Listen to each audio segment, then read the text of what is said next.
Surah ke-17 Al-Isra ayat 78, paling kiri sebelah atas di mushaf. Allah Subhanahu wa taala mengistimewakan di ayat ini waktu subuh dibandingkan dengan waktu-waktu lainnya. Semua waktu salat dan ibadahnya memiliki keistimewaan, tapi subuh memiliki kelebihan dibanding yang lainnya. Allah berfirman, "Aqimis salata liduluki syamsi ila ghasaqil laili wa qur'anal fajr. Inna qur'anal fajr kana mashhuda." Tunaikan salat dengan sempurna dari mulai tenggelam matahari, dari mulai tergelincir matahari, siang maksudnya, zuhur, asar, ila ghasaqil lail, sampai tiba malam, maghrib, isya. Perhatikan baik-baik. Ketika Allah menyebutkan waktu salat dari mulai zuhur sampai dengan isya, yang disebutkan kalimat salatnya. Tapi ketika menyebutkan waktu yang terakhir, yaitu fajar, Allah tambahkan waw ataf setelahnya. Ataf menggunakan waw.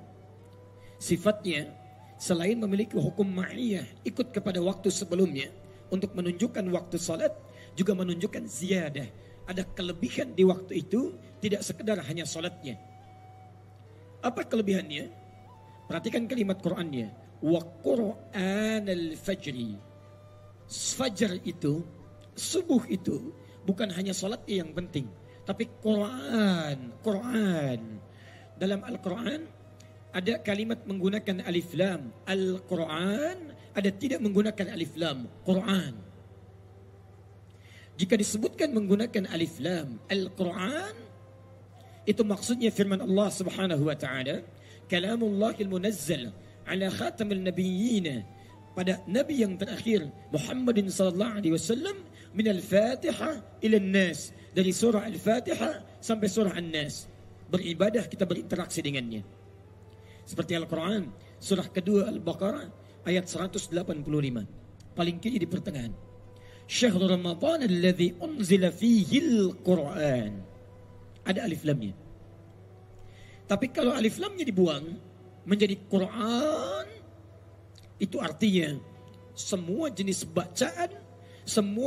bacaan yang dimohonkan pada Allah Subhanahu wa taala. Salat ada bacaannya, Quran. Istighfar ada bacaannya, Quran. Doa ada bacaannya, Quran. Kalimat thayyibah ada bacaannya, Quran. Kelebihan waktu subuh dibandingkan dengan waktu-waktu yang lainnya, bukan hanya salat yang penting, tapi seluruh bacaannya, istighfarnya, doanya, permohonannya, kalimat thayyibahnya. Masya Allah. Inna Qur'an al-fajri kana mashhuda. Seluruhnya dipersaksikan. Kata Nabi, yang menyaksikan bacaan, istighfar, kalimat thayyibah, itu bukan hanya Allah Subhanahu wa taala, tapi inna malaikatal laili wa malaikatal nahari tajtami'u fi salatil fajri. Sungguh seluruh malaikat siang dan seluruh malaikat malam semuanya berkumpul dalam salat fajar.